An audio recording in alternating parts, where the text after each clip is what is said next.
We're going to start with the luncheon address. So I am delighted to introduce Matt Crozat. His plane did land. Matt is a senior policy advisor and analyst in the Office of Nuclear Energy at the U.S. Department of Energy, and he also serves as vice chair of the Nuclear Development Committee and the co-chair of the Working Party on Nuclear Economics at the Organization of Economic Cooperation and Development, Nuclear Energy Agency. So Matt, delighted to have you here, and ignore the munching in the background, please.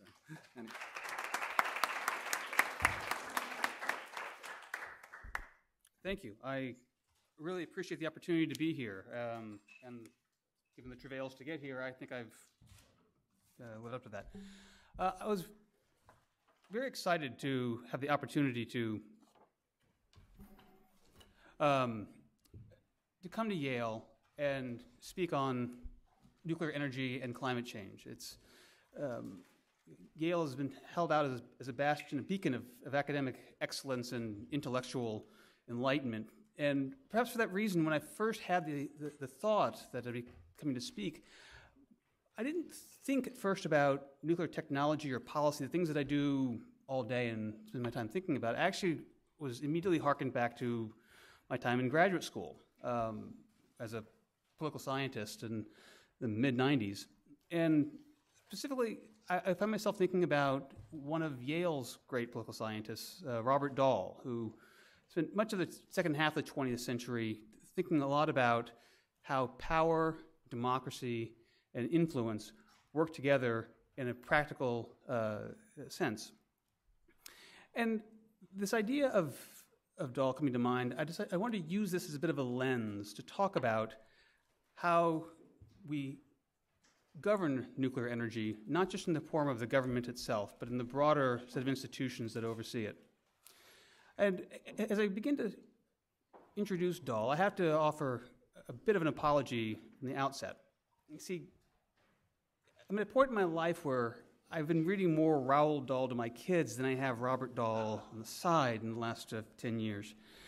And also, there's a chance that I kind of got some of the original messages garbled because when I left Tulane in 1994, I offered Yale the opportunity to complete my education.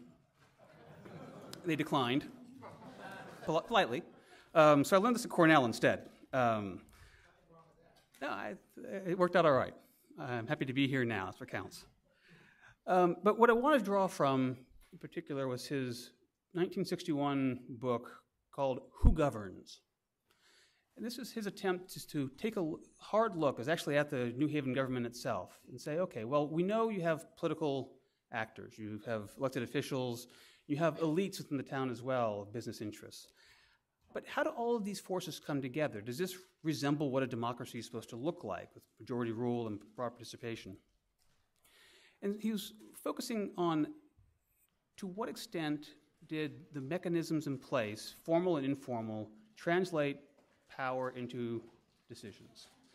And what he found was that, no, it didn't exactly look like you drew it up in Athens, but you had a system that worked pretty well. These competing interests that would combine coalitions, they would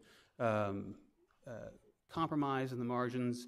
And he looked at this pluralism, vision of pluralism, and said, this works pretty well.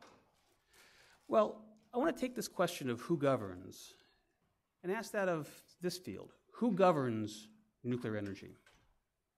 And I'm sure that the morning has already touched on some of the key issues that warrant governance, but I'm going to focus on 4.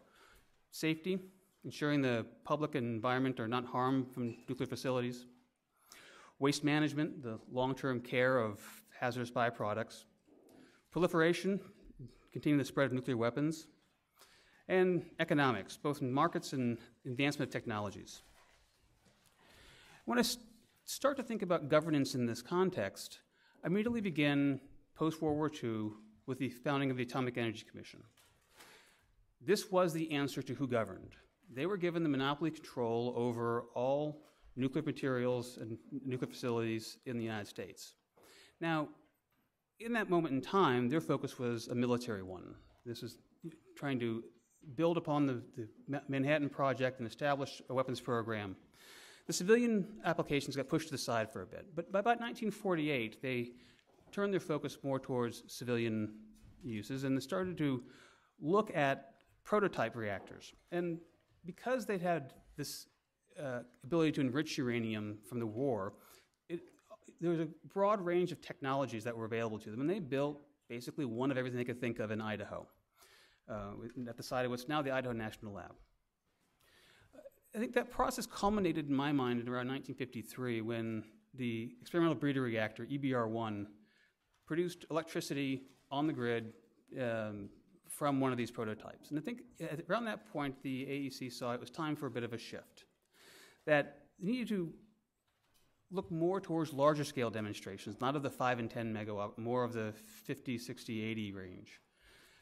This is a bit of a challenge, though, because for all of their staffing up on and increasing in size, they weren't capable of executing demonstrations at this scale. And this led to the realization that they needed to have private partners as well as part of this development program. And the Atomic Energy Act in 1954 made this possible. It allowed for the private ownership of nuclear facilities, nuclear materials. And sure enough, you had a series of cost-sharing demonstrations that followed in the subsequent years. Pressurized water reactors, boiling water reactors, sodium, heavy water, high-temperature gas reactors. I think I'm missing one or two. But this also, in spawning these technologies and doing so with private interests as well, it changed part of the focus of what the AEC now had to do. It also bore the responsibility now to regulate the activities of others, which gave it a dual hat. It was both trying to promote the opportunities for civil nuclear technology and at the same time ensure that they're done safely and responsibly. I'll come back to this in a moment. But around the same time, they were also beginning to take stock of the challenges with waste management. Now, this was not yet from the civilian cycle. As I said, that was just now standing up in the late 1950s. But they had quite a bit of, well, they made a bit of a mess during the Manhattan Project. And in 1957, they turned to the National Academy of Science to say, okay, what do we do with this? And the answer they came back with was deep geologic disposal. The AEC went out to try to begin that process, find a site, find the right kind of geology, and they didn't do it very well. The site they found was in Kansas. It was a bit of a failure. It didn't work. And so one of the last things I mentioned too was the notion of non-proliferation. And here I want to turn away from the AEC for a minute and turn back to Dwight Eisenhower. Because around the same time that we were producing electricity in Idaho, he was going in front of the United Nations to give his famous Atoms for Peace speech. And here in this he laid out the fearful atomic dilemma, that there was the promise of nuclear technology that could address many of society's great needs for abundant energy. But at the same time, the development was rooted in weapons production. And the question was, how could you divorce these? In his language, it was to ensure that the miraculous inventiveness of man shall not be dedicated to his death, but consecrated to his life. That's better than I was saying it. And this set out towards creating an institution that could help to arrange this balance between controlling the weapons technology while maintaining and promoting the civilian technology. This was manifested in 1968 in the Nuclear Non-Proliferation Treaty, which had a few basic components.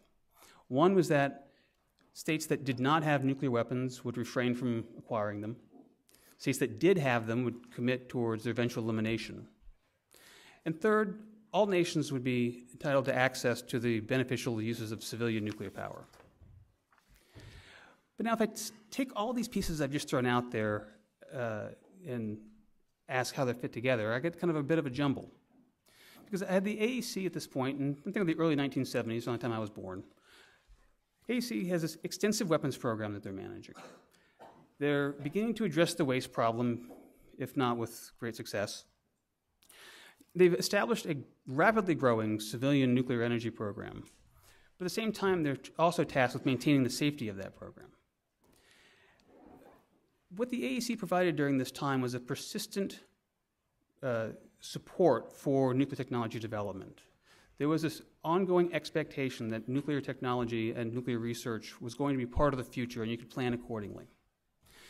But the ability for one entity to govern this was beginning to fray, and this is widely recognized. And we began to see in the 1970s a fracturing of this governance structure, where you'd have more actors, more institutions working in different forums that would tackle different aspects of these problems, not one institution overseeing everything.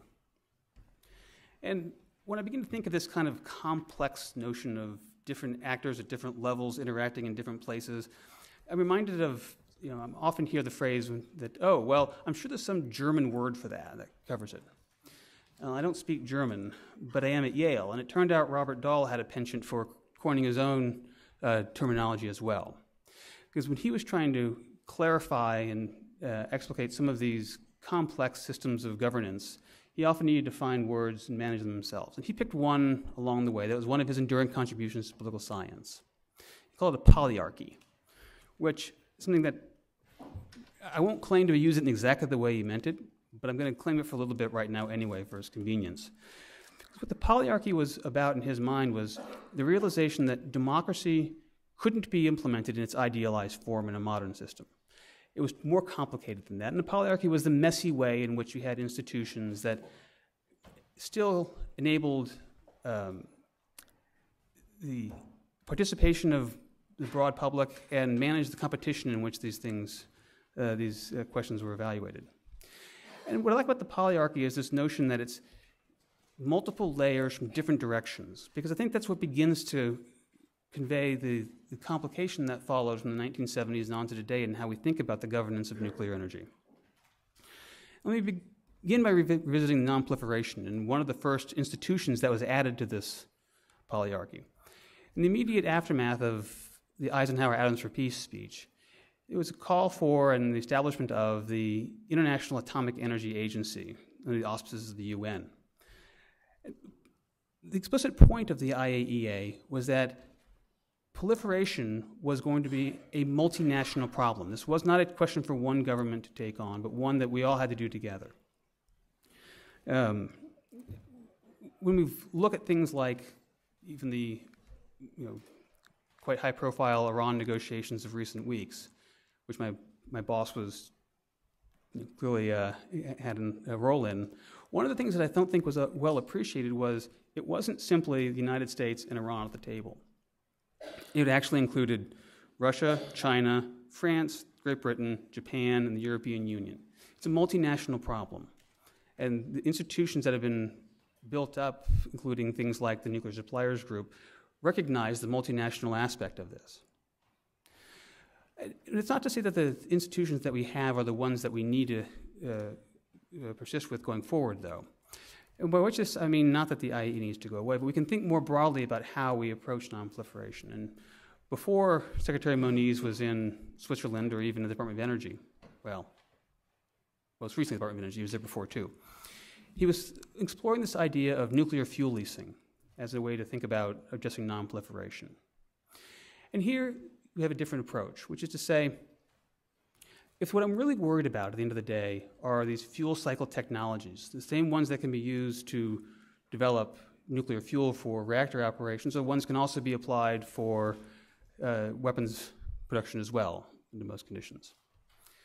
Well, if I have states that have the full fuel cycle, there's an opportunity for them to provide fuel to reactor states who don't need to have the fuel cycle, just want the benefits of nuclear power, and take that fuel back and manage it as part of our own spent fuel quantities. In the US, we produce about 2,000 tons a year. And so is there an opportunity to begin to explore these kinds of arrangements to halt the spread of enrichment and reprocessing, not necessarily by saying thou shalt not, but offering a better deal to those who would be considering this? Of course, doing that would actually involve making sure that we had a functioning, complete fuel cycle, and no, we haven't quite gotten there yet. I go back to the notion of who governs this aspect. Well, when the AEC went away and the Department of Energy stood up, this is one of the functions that went to the Department of Energy, this waste management function. And it was really made more clear in 1982 when the Nuclear Waste Policy Act said, you know what, the Department of Energy will also be responsible for the long-term management and disposal of civilian spent nuclear fuel. We entered into contracts. We said, that this date in 1990s and after, we will come and pick it up and we'll take care of it. The Department of Energy then went off and started to look at various sites to go do this. And, in 1987, we were directed to say, just focus on the one in Nevada.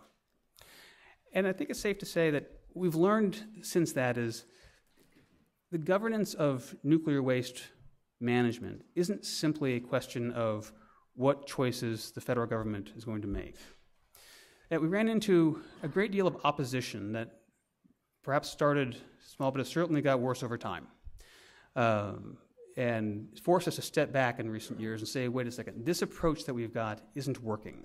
We need a better way. And we turned to Secretary Chu, turned to the Blueprint Commission for America's Nuclear Future and asked them, help us to think about a more effective way to do this. We're fortunate enough to have one of the members here, at least one that I know of. And coming out of that, the administration put forward a strategy for the management of used fuel and high-level waste. And the key themes there that I keep focusing on are ones all about governance. It's establishing a siting method that's built upon consent of localities and states as well as the assistance of the government. It's trying to establish a new federal entity that would be focused on this mission only. The realization being that if this mission were having to compete against other priorities in a budgetary context with a diverse agency with many needs, you can lose focus. And that focus was something that was sorely needed. And so this governance has continued to evolve from the AEC to DOE to where we're trying to go into the future. And we're still hopeful that we can begin that process soon and look forward to the opportunity to for more dramatic congressional legislation in the future. I also want to shift gears now to the notion of the governance of safety. I think the most clear example of this idea of the evolution of governance from the AEC moving forward was the establishment of the Nuclear Regulatory Commission itself. The expectation that, the realization that you can't ask a regulatory agency to also be responsible for promoting the technology at the same time. Those are different imperatives that need to be treated separately. And this need for independence, I think, has been proven to be very significant in the subsequent years. But at the same time, I don't want to make it seem as though the NRC, once established, was a finished product in its time. I mean, in recent years, we've been working through different licensing approach for new reactors. So it's still the NRC, still the independence, but trying to find different mechanisms by which you can accomplish the goals of ensuring safe construction, operation, and design of nuclear technologies. And nor is the governance itself limited to the U.S. government as well. Institutions such as INPO, the Institute for Nuclear Power Operators, thank you, WANO, the World Association of Nuclear Operators, have also tried to focus on the industry best practices and the dissemination of those as well as part of this overall approach to saying how do we, as a nuclear enterprise, approach this question of safety. But I want to turn now to some of the economic questions, because I think these have been are close to the bone for me and where I tend to focus on these issues. So when Robert Dahl asked the question, well, who governs the market? His answer was the price system, which is a fair enough point, but even that asked the question, well, how do you govern the price system? And historically, and even still for about half the country, the answer was fairly straightforward. We had monopolies in the form of utilities that were allowed to operate as a natural monopoly with the provision that they would be regulated by the states to ensure that there would be a reasonable rate of return for their investment, but nothing that would enable usurious rates on the customer. And that's still, like I said, in the case of about half the country right now, too. At the same time, we've also seen a drive towards a restructuring of many of these markets. That the problem with the regulated model is that it was seen that in many cases the incentives weren't correctly aligned, that you could provide, in theory, a lower cost product with better competition by enabling wholesale power markets to be established. And that's been what we've seen in the Northeast and the Midwest in particular, Texas, with, I think, some unexpected results at times for how nuclear power is fitting within that structure. I mean, in these markets, the way they basically work is for all the load that's being demanded at any given point in time, the least cost plant is being sent out first. And the one that meets the last megawatt hour of generation to meet that load, that's the one that sets the price. And in many of these markets, it's been natural gas for many years that's been that marginal price setter. And for much of the time these markets were established, which basically goes back 15 years or so. And these aren't long-term, 20 years, 30 years. God, I'm getting old. These haven't been long-term institutions. For much of that time, with natural gas setting the price, the wholesale power prices were much higher than we've seen recently. And nuclear power plants did very well in these environments. In general, you could sell at 6 cents a kilowatt hour and produce at 2 cents, you did pretty well. But in recent years, there's been new pressures that have changed some of the economics of nuclear. First of all, it's not really 2 cents to produce anymore, it's more like 4, and even there's a pretty broad range around that depending on what size you are, how old you are, and where you are. But also the power prices themselves have come down quite a bit. The natural gas revolution has affected the electricity prices as well in this manner. And we now see challenges in places like, plants like Vermont Yankee nearby, Kewaunee in Wisconsin, operating plants that were running very well that were forced to close because they could not make a profit in these market conditions. And this leaves us a bit of a conundrum, because when I think about climate change and the role that nuclear energy can play in addressing it, I see a need for a lot of nuclear reactors. I don't care which kind. I just need a lot of baseload, non-emitting sources of electricity. At the same time, I'm seeing perfectly good plants that can't continue to operate in these conditions. And I think this becomes an opportunity for policy. Now, I put on my economics hat for a moment, and the economist answer is a pretty simple one. I say, oh, you have an externality. An externality is easy to solve. You tax it right up to the point where you cover all of the costs from that externality that are being imposed. Okay, that sounds easy enough. Except that we're talking about irreversible climate change. How much economic damage is caused by climate change? That's a hard problem. And right here at Yale, William Nordhaus has done as much as anybody in trying to understand that question and be able to quantify how you might make that a tractable problem.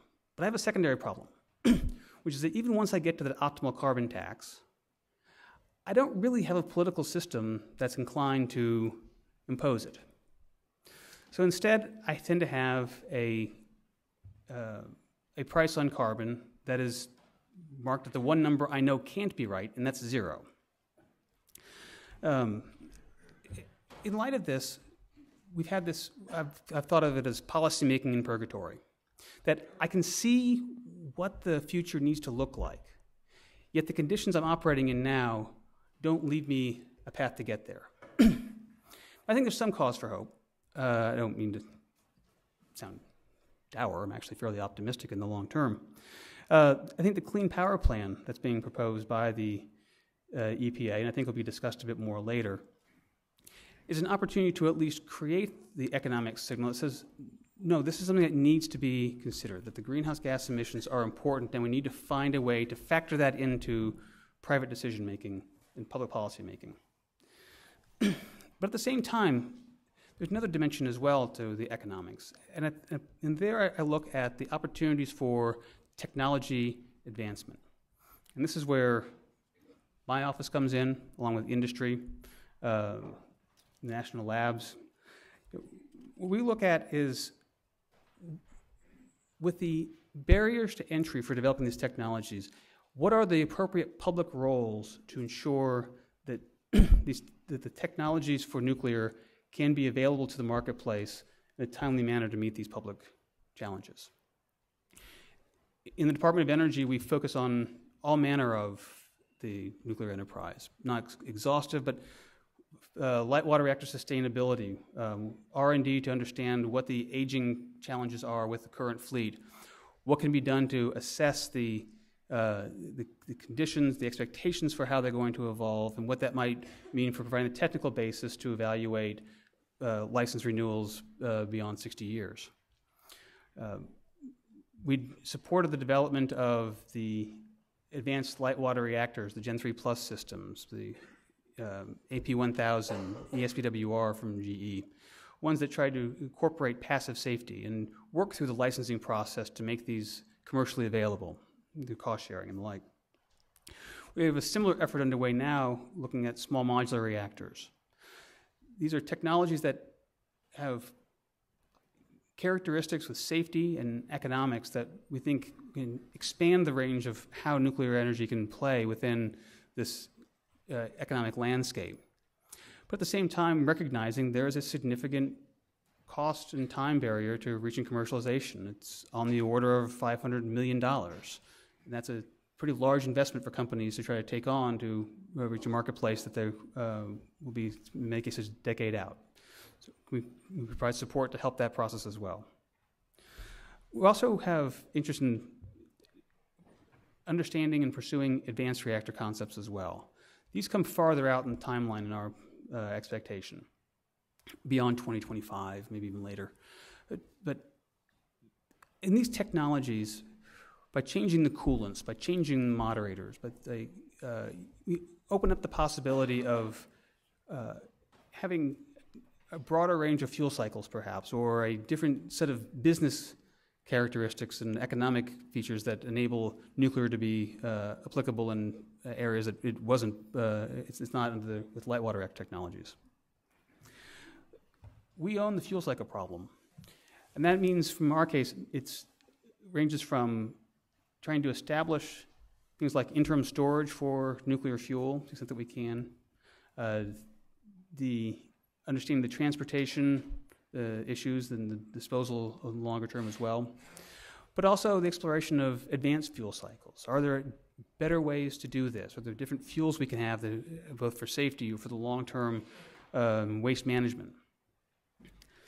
And one of the things that I'll point to as well along these lines is we recognize that any work in nuclear is difficult and expensive. There's a lot that goes with it. You have to be responsible, and that's not a quick or cheap operation. We've put a great deal of effort into developing and then exploiting the capabilities provided by high-performance computing. The Department of Energy owns some of the most powerful computers in the world. We can use this to simulate from the atomistic scale to the long-term waste management scales. We can of these systems. One of our recent efforts is to work with industry and the national labs to create a virtual light water reactor core that allows us to do investigations and problems that were otherwise unavailable to us for sensing and detecting as well. And the hope is to be able to use these tools down the road to design new systems and reduce the number of demonstrations and tests required, but at the same time expanding the range of what's capable in these technologies. But with that being laid out there, I want to come back to my initial question, which is, who governs nuclear energy?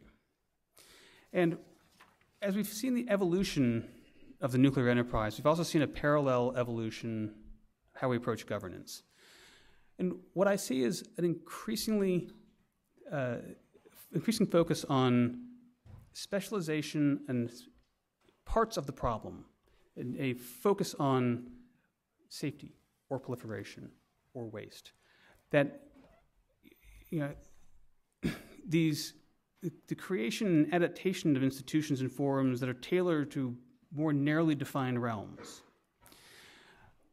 And what I take from that as I look back at the purpose of this conference and how nuclear and climate change will fit together, I come to conclude that within the nuclear enterprise, nobody has the authority to say, I'm going to make the decision that's going to make nuclear the technology that's going to have a significant influence on climate change.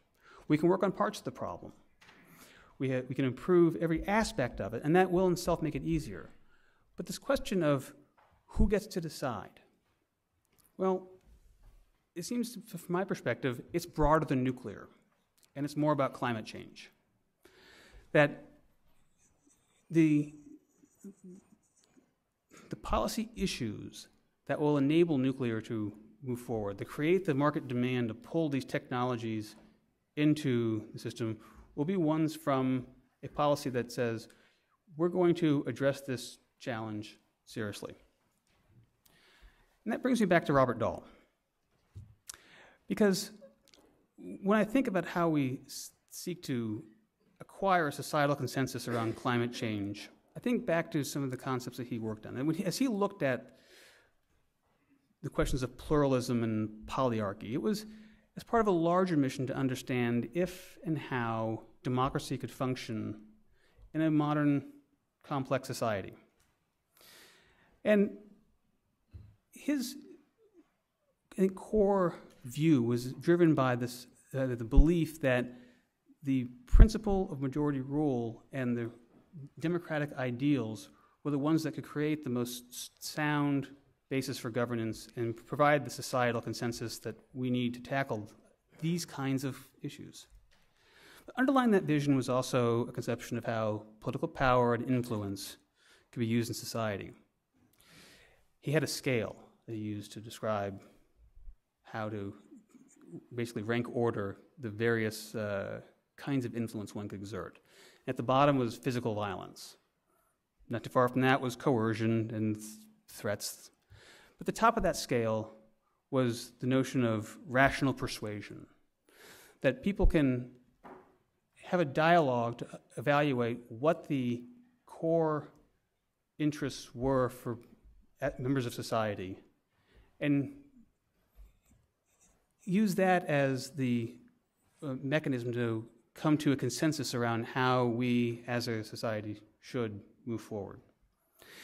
And that brings me back to this conference in Yale, because I think this kind of a discussion seeks to inform that notion of rational persuasion, that this is where we come to grips with what the challenges are, what we can do, and how we want to go about achieving it. With that, I thank you for letting me be part of this dialogue, and if there's, I'm willing to take questions for a few moments if there's time. We have time Thank for you. Questions to Matt? Questions from the audience? Yeah. So hold it, just wait for the mic.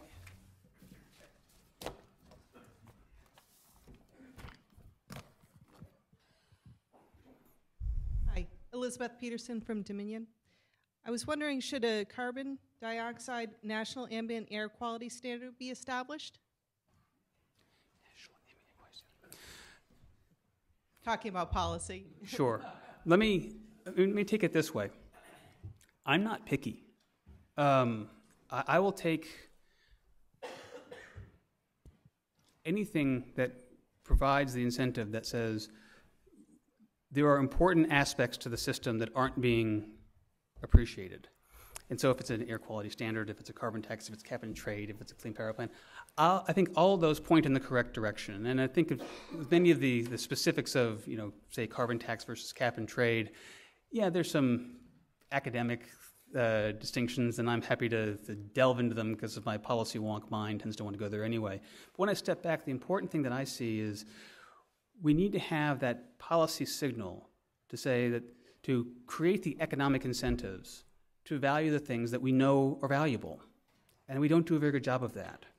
And I think in some of these markets that we've seen the challenges now, they're grappling with this. And over time, they've tried to evolve as well. Things like capacity markets, ancillary services. These are aspects that they realized just pricing the energy wasn't doing a good enough job of capturing other things. Because it turns out that though these markets are designed to price electricity, we're actually trying to buy a system that produces the electricity as well.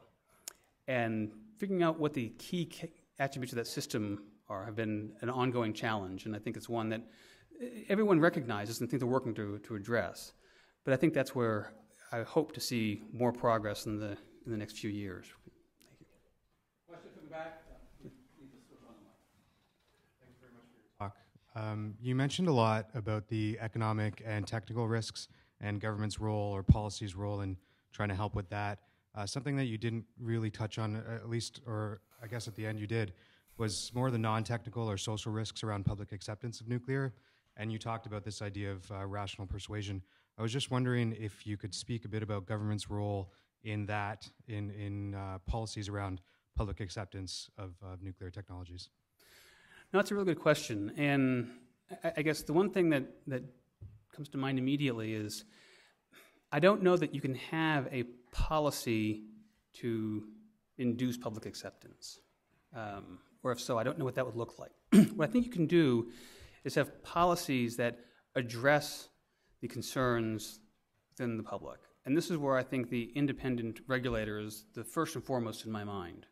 That if I'm up here saying, these things are great, my office is going to build them for you, I'm going to show you what they look like, and oh yeah, and they're safe.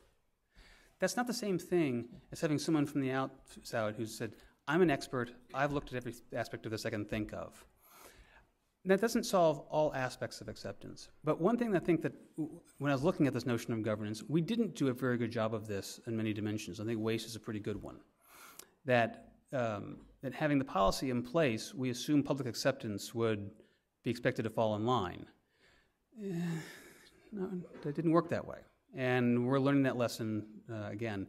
But I think that the core of your question is very much on point, which is that the technology, the economics, the technical characteristics of the system are one part of it. But this is all embedded in a social system as well. And I think opportunities to understand how nuclear fits within the social challenges being faced in climate change as well is, I think, one of the most significant challenges of the day, which is part of the reason I'm happy to be here and take part in this. One last question, perhaps, or yes?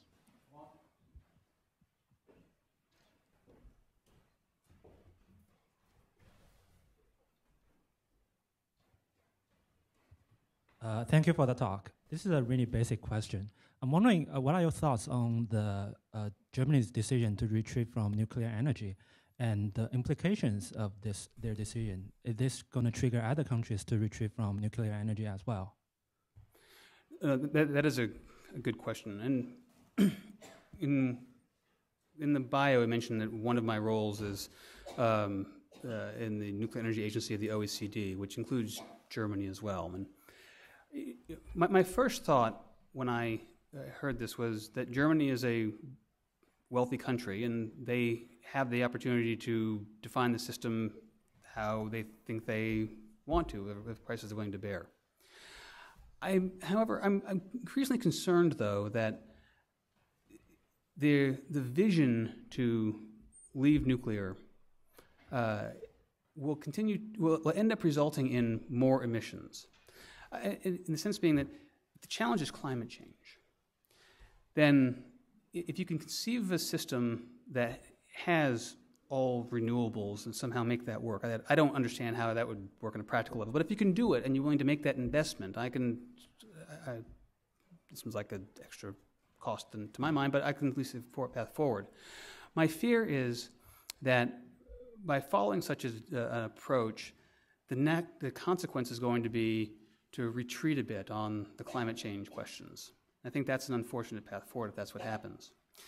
And as far as the notion of other countries following, I guess I haven't seen that. At the same time Germany was making its decisions, the UK has decided to press forward with a significant nuclear program. Its approach to meet climate change as well. We've seen neighboring countries in Europe also try to move forward with nuclear, Poland in particular, Hungary as well. So I don't see that secondary effect, but my core concern is the idea that these challenges need to be thought of within the context of these broad challenges on energy and climate. And I'm afraid that how that ends up in Germany won't be where I would prefer it would have been. One last question. Hi, my name's Ed File. We don't have anyone speaking from the EPA today.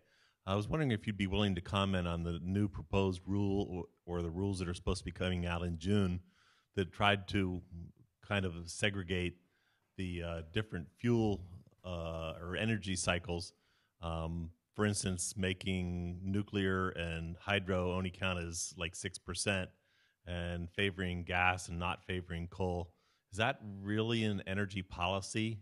Because it's trying to fix which fuel type is being used, but not necessarily reducing the CO2. Matt, you can give a quick answer because that's part of the next panel as well. My answer will be quick because there's not a lot I can say on that.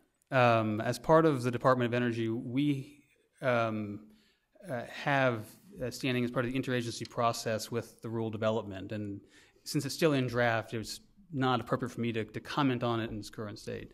I will say that I can talk about the overall intent, though. And I think that using the authorities to try to create the economic incentives for valuing carbon, even in an imperfect way, is an improvement over where we have now. We just did not do it at all. But with that, I think the next panel coming, I will defer our discussion to there. Matt, thanks very much. Thank you.